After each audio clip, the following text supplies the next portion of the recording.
আমরাও তো এইসব জ্ঞানের জগৎ একেকজন ভাগ করে নিয়েছি। কেমন? জি। কারো নামে আছে শিক্ষাবিদ। হুম? মানে কারো নামে আছে ধরে নেন সঙ্গীতবিদ। কারো নামে আছে ক্রীড়াবিদ। এখন এইসব ভাগাভাগি হয়ে যাওয়ায় আপনি আর আমি যখন কথা বলছি, তখন সেটা শিক্ষাবিদরা বলছেন না। মানে আপনি আর আমি we are not recognized at শিক্ষাবিদ। এখন বাংলাদেশে শিক্ষাবিদ বলতে কি বোঝায়? এখানে কোন আচ্ছা। শিক্ষা ব্যবস্থা কি চালু করলো তাও আমার জানা নেই। আমি এটুকু বললাম এই আচ্ছা। কারণে হুম। যে তাহলে অন্তত অন্যদের কথা বলার আ যে হরাইজন সেটা লিমিটেড হয় না। শিক্ষাবিদ থাকতেই পারেন। সেটা না, না। লিমিটেড হয়। আমি আমার একটা অবজারভেশন বলি তাহলে হয়তো সুবিধা হবে। সেটা হলো যে আমি নিজে পরিচয় দেওয়ার সময় আমি কিন্তু বলি যে মার্কেটিং এর একজন শিক্ষার্থী অথবা বিজনেসের একজন শিক্ষার্থী। কারণ কি?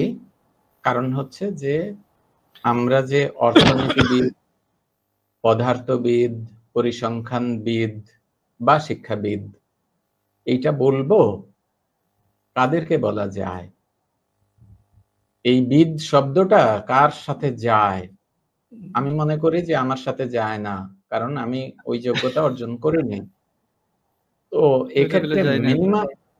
এক্ষেত্রে মিনিমাম গ্রহণযোগ্য একটা স্ট্যান্ডার্ড হচ্ছে আপনি যদি শিক্ষাবিদ হন, তাহলে শিক্ষা বিষয়ে আপনার ন্যূনতম একটা theory, model this is this is হ্যাঁ, দিস ইজ বা ফর্মুলা আপনি দিয়েছেন যেটা শিক্ষার মানে শিক্ষা গবেষণায় বা শিক্ষার গুণগত মান বৃদ্ধিতে উল্লেখযোগ্য ভূমিকা রেখেছে এবং সেটা দেশে বিদেশে স্বীকৃতি পেয়েছে।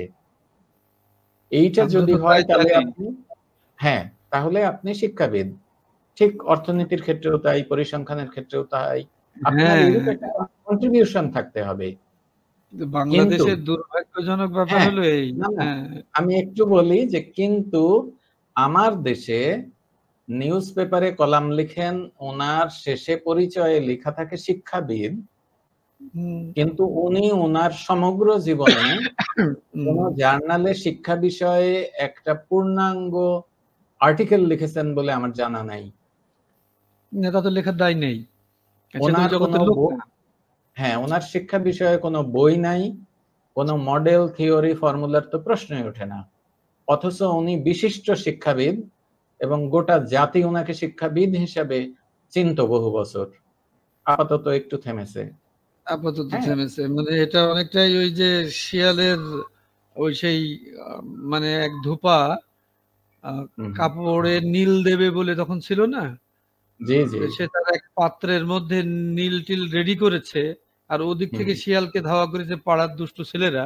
তো শিয়াল তো জি। ঝাঁপ মেরে সে পড়েছে ওই সেই আপনার ওই ধোপার সেই নীল দেওয়ার পাত্রের মধ্যে। তারপরে সে জাম্প করে উঠে দেখে, "আরে আমার গায়ের রং এমন হলো কেন?" হুম, তখন সে ঘোষণা করে দিয়েছে যে, "আমি বনের রাজা।" হুম, তো বাঘ আর সিংহ দূর থেকে দেখে, "কি ব্যাপারে নীল রঙের প্রাণী কোত্থেকে আসলো? এ হুম, তো আমরা দেখি নাই। তাইলে আমরা কি রাজা না?"